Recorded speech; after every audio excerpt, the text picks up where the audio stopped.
अपने आशिक फरमान के साथ मिलकर ये अपने ही पति को देती है दर्दनाक मौत और उसे मारकर फेंक देती है। देश छोड़कर सऊदी अरब भागने के फिराक में थी ये कातिल हसीना सीबा। अपने पहले शौहर से भी वो खुश नहीं रहती और 3 साल के बाद उसे छोड़ देती है। उसे मिलता है इमरान, लेकिन कुछ ही दिनों के बाद इमरान से उसका दिल भर जाता है। उसको नया आशिक मिल जाता है, फरमान। 2 पति को छोड़कर तीसरे की तलाश, दूसरे पति को रास्ते से हटा देना, ये कहानी है सीबा की, जो कि अपने प्रेमी से कहती है कि शादी मैं तुमसे ही करूंगी, लेकिन पहले तुम मेरे पति को मौत की नींद सुला दो। एक ऐसी मर्डर मिस्ट्री, उन्नाव का अचलगंज थाना। पूरी कहानी मैं आपको तफ्तीश से बता रहा हूं। नमस्कार दोस्तों, मैं आप सबका सुशील तिवारी। जो भी सुना वो हैरान रह गया। जिस तरीके से कातिल हसीना ने अपने ही पति को मौत की नींद सुलाई, अपने ही प्रेमी के साथ मिलकर, इसमें कौन कौन था मुलव्विस, पूरी घटना मैं आपको बता रहा हूं। मेरे वीडियो में बने रहिए आप। उत्तर प्रदेश का एक जिला उन्नाव के पास पड़ता है थाना अचलगंज, जहां पर एक इमरान नाम का व्यक्ति, जो कि 2020 में विवाह करता है सीबा के साथ। जब उसका निकाह हो जाता है तो इमरान बहुत खुश है। जिस लड़की की उसको तलाश थी वो लड़की उससे मिल जाती है और वो सीबा से कहता है कि मैं तुमसे बेहद प्यार करता हूँ। सीबा, जो कि इससे पहले अपने पहले पति को छोड़ चुकी थी, 3 साल पहले सीबा का एक विवाह हुआ था। दोनों पति पत्नी साथ रहते हैं, लेकिन उसी में एंट्री हो जाती है फरमान की, जिसकी उम्र 26 साल है, और वो फ़ोन से धीरे धीरे बात करने लगती है। लेकिन सीबा अपने पति के मोबाइल से फरमान का नंबर निकालती है और धीरे धीरे बातें करते करते ये दूरियां प्यार में बच जाते हैं। ये दोनों एक दूसरे के साथ ये कस्में खा लेते हैं कि हम एक दूसरे के साथ ही रहेंगे। लेकिन आखिर ऐसा कदम सीबा ने क्यों उठाया? पुलिस भी जब तलाश की और जब मर्डर मिस्ट्री को खंगालती है तो हर कोई हैरान रह गया, जिस तरीके से फिल्मी अंदाज में सीबा ने अपने ही पति को रास्ते से हटा दिया। जब फरमान सऊदी अरब में काम करता है और कुछ ही दिनों पूर्व वो सऊदी से कमा कर आया था, फोन से हमेशा बात सीबा की होती थी फरमान से। सीबा ने कहा कि अगर इस बार तू माना तो मेरे पति को ही रास्ते से हटा देना, क्योंकि ये हम दोनों के प्यार का एक ऐसा कांटा है कि अगर ये रहेगा तो हम दोनों को परेशान करेगा। फिर एक दिन ये इस देते हैं घटना को अंजाम। लोग शव को देखते हैं कि एक शव पड़ा है। पुलिस उस शव को नाले से निकालती भी है, लेकिन आखिर ऐसा क्यों हुआ? दोस्तों, सीबा की ये कहानी हैरान करने वाली थी। लोग यही सोच रहे थे कि उसने पहले पति के बाद दूसरे पति इमरान से विवाह किया, फिर तीसरा फरमान की उसने तलाश की। आखिर क्यों ऐसा हुआ? उन्नाव का अचलगंज थाना, जहां से जब हत्या हुई इमरान की, जिसको काले खां के नाम से लोग जानते हैं, और जो कि जो क्षेत्र है इमरान गंगा घाट का अखलाक के पास का रहने वाला है। लेकिन जब पुलिस खोजबीन में लगती है तो जो काले है, जिसकी मौत हो गई, उसका एक भाई है सलमान। सलमान को शक है सीबा पर, और वो पुलिस को बताता है कि मुझको शक है कि हो सकता है इसने ही काले की हत्या करवा दी। पुलिस को एक और एंगल मिलता है। पुलिस इसकी छानबीन करती है और सीओ ऋषिकांत शुक्ला जो वहाँ के हैं वो खुद एक्टिव थे, और थाना अध्यक्ष वहाँ के हैं राजेश पाठक।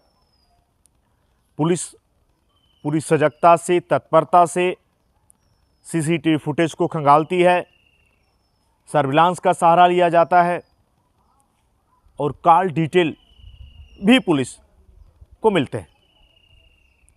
और उस मोबाइल फ़ोन में जब पुलिस देखती है तो शिबा अपने प्रेमी फरमान के साथ कई बार कई घंटों बात करती है। लेकिन जब पुलिस शिबा से पूछताछ करती है तो शिबा पुलिस को ही बरगलाने का प्रयास करती है और पुलिस को गोल मटोल करके जवाब देती है। लेकिन जब पुलिस सख्ती से पूछताछ करती है तो फिर शिबा और फरमान ने सारे राज उगल दिए। और जिस तरीके से इमरान की हत्या के गुत्थी को पुलिस ने सुलझाया, जिसमें एक तुर्किया का रहने वाला है रफ़ीक कुरैशी उर्फ लल्ली इसका नाम है, इसको भी शामिल करता है फरमान इस हत्या में। और कई वार चाकू से किए जाते हैं इमरान पर, उसके गर्दन पर, उसके शरीर पर, जब पोस्टमार्टम की रिपोर्ट आती है। एक दर्दनाक हत्या पुल के पास, जहां पुलिस मशीन का सहारा लेती है उस शव को निकालने में। लेकिन जिस तरीके से इस दर्दनाक हत्या को कारित किया गया, जब थानाध्यक्ष रमेश पाठक ये बताते हैं कि पुलिस के सामने ये अपनी पूरी घटना को बताया, पुलिस के सामने इसने अपना जुर्म कबूल किया। शिबा जो कि बहुत ही शातिर है, जिसकी उम्र लगभग 24 साल है, और शिबा ने पुलिस को बहुत सारे बयान दिए, जिसमें शिबा ने कहा कि इमरान सही नहीं था, वो शराब पीता था।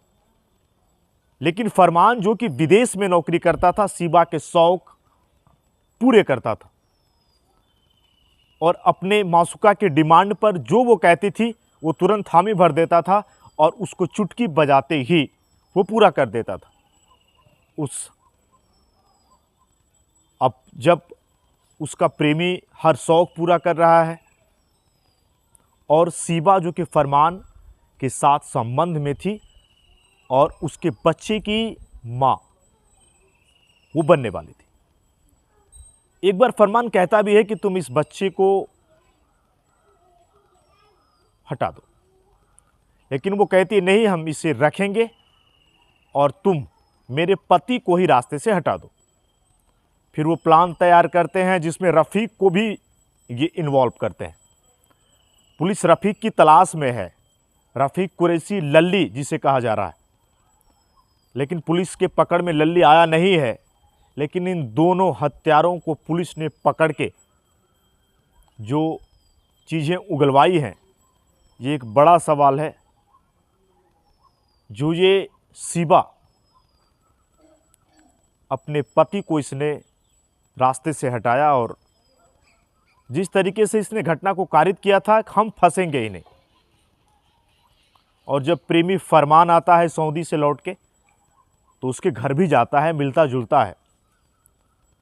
लेकिन पुलिस ने जिस तत्परता के साथ इन दोनों को गिरफ्तार कर लिया और इन दोनों ने जिस तरीके से घटना को कारित किया, एक बड़ा सवाल है, शिबा ने आखिर ऐसा क्यों किया। फरमान जो कि इमरान को लेके जाते हैं, उसको शराब पिलाते हैं और शराब पिलाने के बाद फरमान को ये पता नहीं था कि इमरान को ये मालूम नहीं है कि जिन लोगों के साथ ये बैठ के शराब पी रहा है उस दिन उसके जीवन का वो अंतिम दिन है और इसको मौत की नींद सुलाने के फिराक में। लेकिन उन्नाव पुलिस ने जो खुलासा किया है, ऋषिकांत शुक्ला ने भी, जो वहाँ के सीईओ हैं, वो बताते हैं कि तुरंत जांच कमेटी को गठित किया गया, पुलिस की पूरी टीम को लगाया गया और पुलिस खोजबीन में लगी। वहाँ से सीसीटीवी फुटेज को भी पुलिस खंगालती है। लेकिन जब पुलिस दोनों के बातचीत को देखती है, जहाँ पर फरमान और शिबा के घंटों घंटों बात हुए हैं, फिर पुलिस का निशाना फरमान की ओर होता है कि अब जहाँ पर उसका पति है, फिर घंटों ये किससे बात कर रही है। कोई तो ऐसा राज है जो कि ये छिपा रही है। उस राज को जो छिपा रहे थे, पुलिस ने उसे भी उगलवा लिया और दोनों ये जाएंगे सलाखों के पीछे। जुर्म के दलदल में इन्होंने किया है एक बहुत बड़ा गुनाह। जहां पर ये कहानी में बता रहा था शिबा की, शिबा ने दी अपने ही पति को दर्दनाक मौत और उसे रास्ते से हटाया। लेकिन पुलिस करती है आपको गिरफ्तार और लेके जाती है सलाखों के पीछे। जुर्म आप बेशक करते हैं, लेकिन आप कितने भी शातिर हों, आप वो निशान छोड़ जाते हैं और पुलिस आपको गिरफ्तार कर लेती है। कठोर से कठोर सजा होगी। इन लोगों ने जिस तरीके से एक मासूम व्यक्ति को मौत की नींद सुलाई। हर दिन एक नया विवाद। मेरे वीडियो को दिखाने का ये मतलब नहीं मैं आपको हताश करूं, परेशान करूं, लेकिन सचेत रहें, सावधानी से रहें। कुछ भी ऐसा ना करें जिससे आपके अपने और आप परेशानी में हो। मिलूंगा फिर एक बार किसी और घटना के साथ। तब तक के लिए जय हिंद, जय भारत।